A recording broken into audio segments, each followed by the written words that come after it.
Hey guys, welcome back into the channel. Today we are going to be doing yet another NFL ranking video.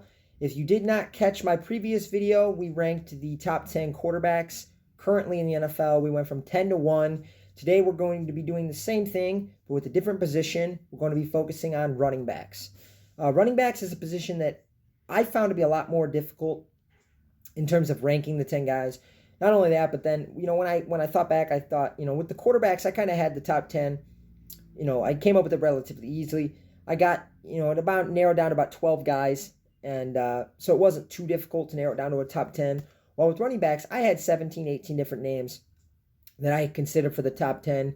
So it was a lot more difficult. I think the running back position, as of right now, is stronger than it's been in years. I think we all can remember back a few years ago, and relatively every year for a number of years, like fantasy football, you'd go to draft running backs and it'd be like outside of the top like 4 or 5. There was this huge drop off where it was like, oh, holy shit, man, I got a running back in the 3rd round, and like I don't like any of my running backs. Like my running back, if you didn't take a running back really early, you'd end up with 2 or 3 crap running backs.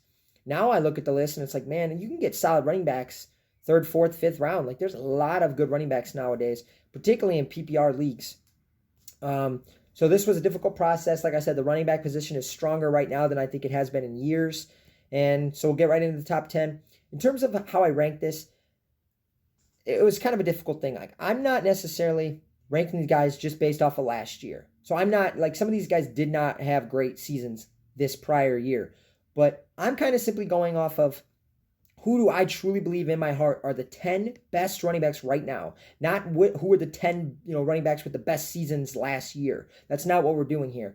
In a lot of ways, I think of it if I'm a fan of the Bears or the coach of the Bears or whatever the case may be, which 10 running backs scare me the most? When you see you're playing that team with that running back, which 10 strike the most fear in you as a fan, as a coach, as a player, whatever the case may be? And that's how we're ranking these. So again, it's not going off last year's statistics and just putting them in an order. It's honestly, it's an opinion. It's completely subjective. And I'm just going to go in here and start with number 10.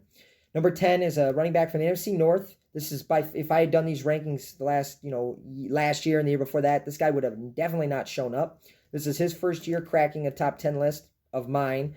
And some people may look at certain statistics from last year and say, oh, he's too low. Problem is, he did it 1 year. He was really good last year, but it was 1 season. While there's only other running backs on this list that maybe didn't have as much success last year, but have had more good seasons. And that's coming in number 10 from the Green Bay Packers, Aaron Jones. This is a guy who kind of, not came out of nowhere, but in a little bit of a way, he came out of nowhere last year. He definitely had his role expanded quite a bit last season. He comes into the season and you're not really sure who their starting back is. They also had Williams. So you're kind of thinking, well, who's their starting back? Aaron Jones kind of took that ball, and just ran with it. He had over 1,000 yards rushing. He was one of the top 7 or 8 rushing running backs in the league in terms of rushing yards. He had nearly 500 yards receiving at 475, which is obviously pretty damn solid. His biggest statistic, when you want to, the biggest reason he's on this list, he had 19 touchdowns last season, which was tied for first in the National Football League for running backs. He was averaging 67 yards rushing a game. Again, really solid.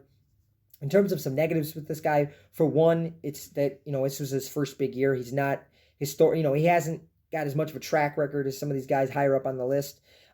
He's also, in my opinion, even he's fast.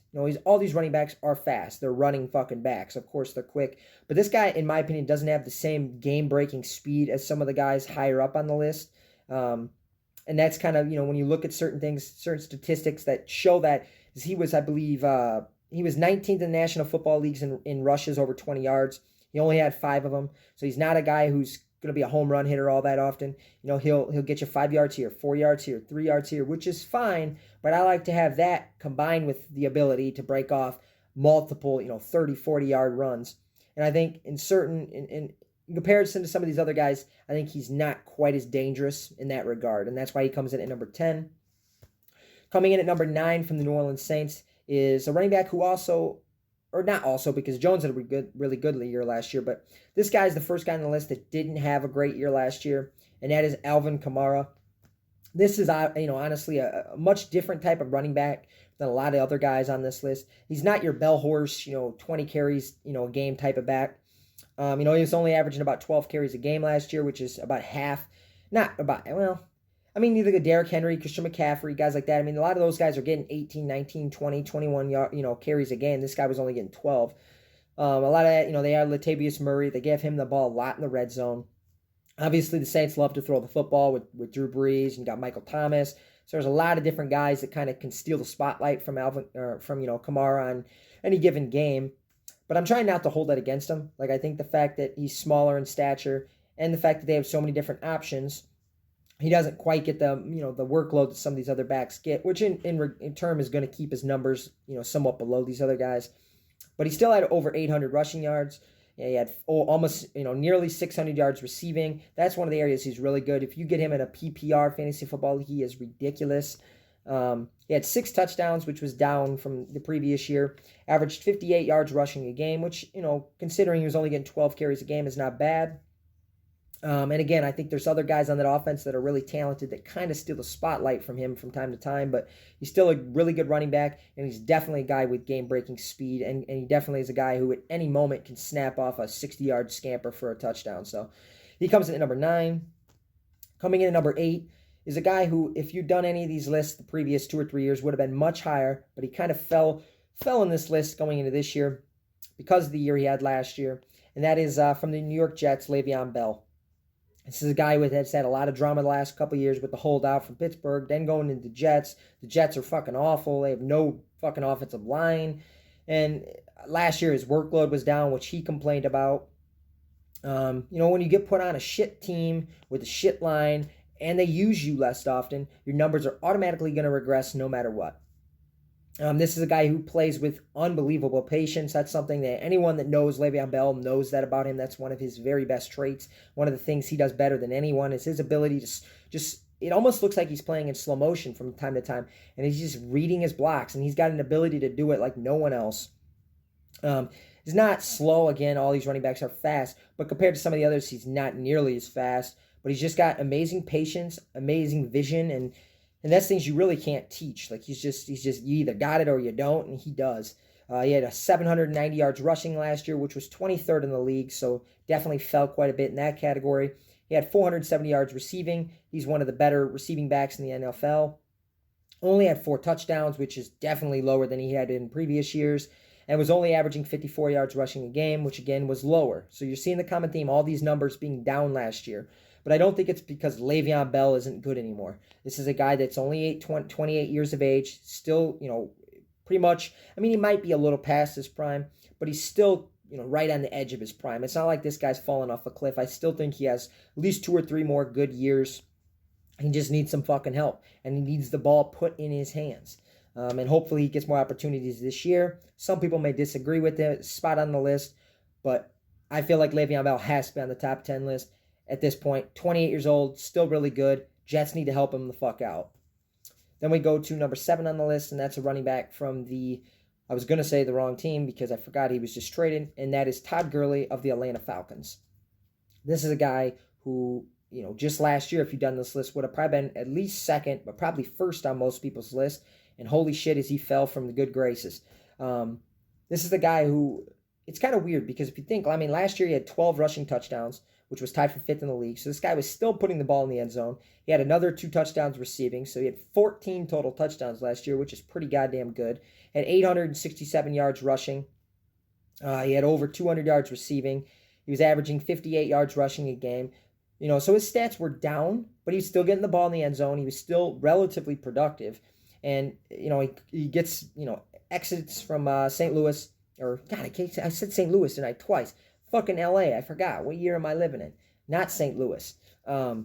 He goes to Atlanta, where I think that's a perfect fit for him.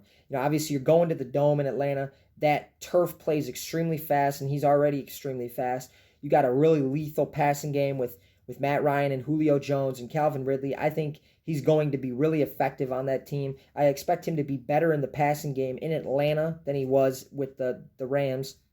And I think it's a perfect fit for him, honestly. And I wouldn't be surprised if we do a ranking list next year and Todd Gurley's back in the top 5.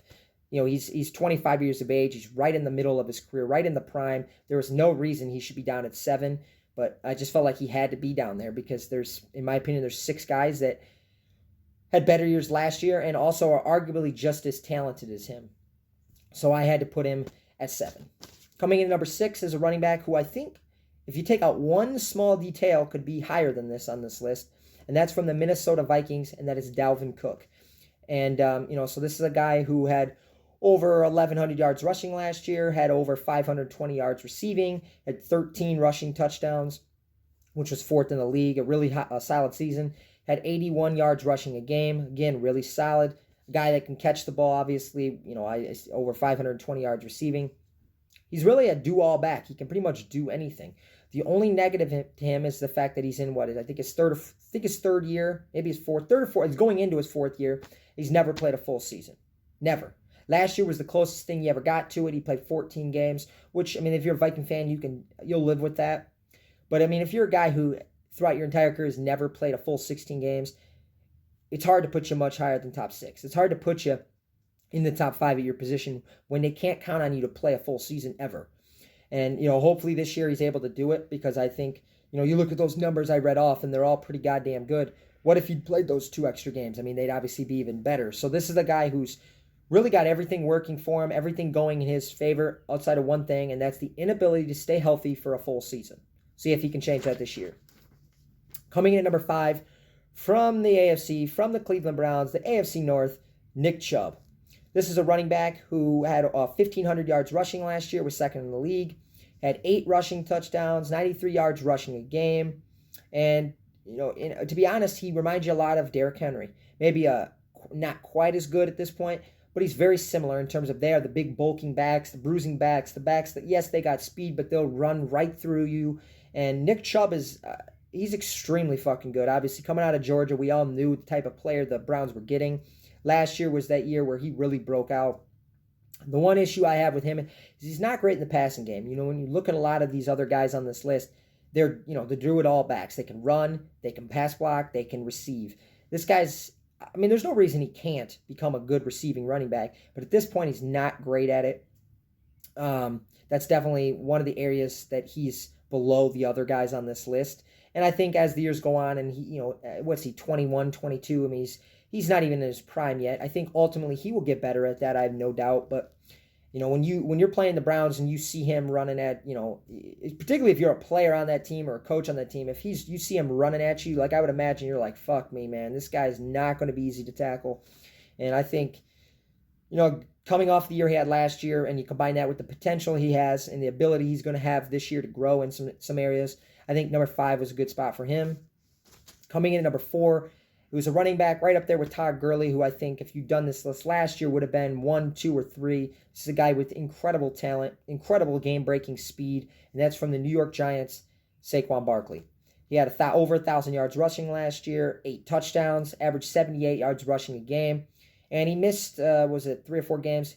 I think he played 11 games, so I think he missed 5 last year. You could check me on that, but I know he was injured at the end of the year. He obviously was used quite a bit. This is a Giants team that didn't have a lot going for it, in terms of the whole team, honestly, but particularly on the offensive side of the ball. Odell leaves, and you're kind of left with Saquon and no one else. And I don't think it's going to be this year, but at some point I'd really like to see the Giants build a solid team around him and then see how damn good he could be. And obviously that would help him probably stay healthy if he's not expected to do everything on offense for the team. But all in all, there's no way he's not a top 4 running back in the NFL in terms of talent. In terms of production, I think I'm expecting him to have a big year this year, as long as he can stay healthy. It's again going to be a situation where the Giants rely on him a lot to carry that offense. And, I think if you look at the whole running back NFL landscape, he's one of the very best, and, the Giants are lucky to have him. Coming in at number 3 is a guy who I love. If you're in a fantasy football league with me, I go after this guy and I target him every single year. And that's from the NFC East as well, from the Dallas Cowboys, Ezekiel Elliott. This is a guy who had nearly 1,400 yards rushing last year, 14 touchdowns. And, he's another guy who he can do absolutely everything. He's a great running back. He's a great receiving back. And I think one of the most underrated aspects of Ezekiel Elliott's game is his pass blocking. He's one of the best, if not the best, pass blocking running back in the NFL. This guy's an absolute workhorse. He averaged 85 yards a game rushing last year, 111 yards from this line of, from the line of scrimmage last year. So if you combine receiving and rushing, he was over 110 yards a game. And, he's a fantasy freak. and he's a freak in general. Guy's outstanding. He always is able to pretty much stay healthy. And I feel like Ezekiel Elliott comes in at 3. I thought hard about putting him at 2, but ultimately decided on 3. Coming in number 2 from the Tennessee Titans is Derrick Henry. Obviously had an unbelievable season last year. Really, he was a good running back before, but this was his coming out party. Had over 1,500 yards rushing, 18 touchdowns, 103 rushing yards a game, which is obviously extremely damn good. But from the line of scrimmage, 116 yards a game. So there's one, again, just like Nick Chubb, the one area where he's not quite as good is the fact that he's not a great receiving back. So he was only averaging 13 yards a game receiving, which obviously isn't great compared to some of these others. He had a really heavy workload, 20 carries a game, which led the National Football League. Obviously, he's a big, strong, physical back. He can handle the workload, and I think he's just going to continue to get better. The guy's about to enter his prime, and, he was fucking ridiculous last year, and I'm excited to watch him again this year. He's a big, strong back, so you'd think he'd be able to handle the workload, but they do obviously rely on him a lot, so the biggest concern would be staying healthy. And coming in at number 1, from the Carolina Panthers, Christian McCaffrey. This is a guy who's ridiculously good in fantasy. PPR, get the fuck out of here. He's number 1. He's my number 1 pick. If I had the number 1 pick in a PPR fantasy football league, it's Christian McCaffrey all day. Guy's entering his prime. 1,400 yards rushing last year, which was 3rd in the NFL. 19 touchdowns, 87 rushing yards a game. 150 yards from scrimmage each and every game. He might just be a better receiving back than he is a running back, and he's unbelievable at both. Guy has great speed. He's tough as hell. Stays relatively healthy. In terms of receiving, how good he is at that. He had 24 more receptions than any other running back. He had 0 fumbles lost last year. This is a guy who can pretty much do absolutely everything out there on the football field, and he does that for Carolina. Again, just like Derrick, maybe even more than Derrick Henry. Panthers don't have a lot going on for them as a team outside of him, so he's relied on a ton. Excited to watch him this year. I think he's going to continue to get better, and if he stays healthy, I wouldn't be surprised if he's number 1 next year too. So that's my top 10, guys. Comment, like, subscribe. Let me know, do you guys agree or disagree on my ranking? What guys do you feel like were left off the list? What guys are too high or too low on the list? Appreciate you guys checking in. I'll be back for my top 10 receivers video here shortly. But again, like, comment, subscribe. Appreciate the view, guys. I'll talk to you soon.